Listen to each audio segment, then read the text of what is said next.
Hello friends, బాగున్నారా అందరూ? నేను మీ A to Z భారతీనండి. ఈరోజు మనం క్రిస్పీగా కరకరలాడే దోశలు ఎలా తయారు చేయాలో చూపించబోతున్నాను మన ఛానల్లో.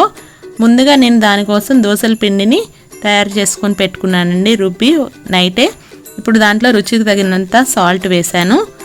తర్వాత ఒక స్పూను షుగర్ వేస్తున్నాను, ఎందుకంటే షుగర్ కలర్ వస్తుందండి, దోశ బ్రౌన్ కలర్లోకి మంచి కలర్ని ఇస్తుంది. తర్వాత అవన్నీ కలిసేటట్టు చక్కగా కలుపుకోవాలి. ఇప్పుడు ఈ విధంగా కలుపుకున్నాక మనం దోశల పిండి జారుగా ఉండాలి కదా, దానికోసం నేను కొంచెం వాటర్ యాడ్ చేస్తున్నాను, ఒక హాఫ్ గ్లాసు. ఇప్పుడు ఉండలు లేకుండా చక్కగా మొత్తం కలుపుకోవాలండి గరిటెతోటి. చూసారుగా ఏ విధంగా ఉందో. ఇప్పుడు మనం స్టవ్ మీద ప్యాన్ పెట్టుకోవాలండి.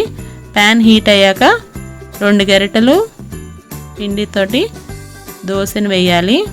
చూస్తున్నారుగా ఈ విధంగా వేసుకొని గరిటెని రౌండ్గా తిప్పుతూ ఉంటే చక్కగా మీకు దోశ రౌండ్గా వస్తుంది. ఇలాగ వేసాక ఇప్పుడు మనము దీని మీద ఆనియన్స్ వేసుకోవాలి. కొంచెం సన్నగా తరిగిన ఆనియన్స్ అండి. దోశ కాలేటప్పుడే వేసుకుంటే అవి కూడా కొంచెం చక్కగా మగ్గుతాయి. ఇప్పుడు ఆయిల్ వేస్తున్నా నేను. చూడండి, ఈ విధంగా దోశ కాసేపు కాలనివ్వాలండి ఎర్రగా. తర్వాత రెండో పక్కన కాల్చాల్సిన పని లేదు, ఒక పక్కనే మనం కాల్చుకుంటే సరిపోతుంది. కొంచెం ఒక 2 మినిట్స్ అయ్యాక మనం దోశని తిప్పితే చక్కగా వచ్చేస్తుంది.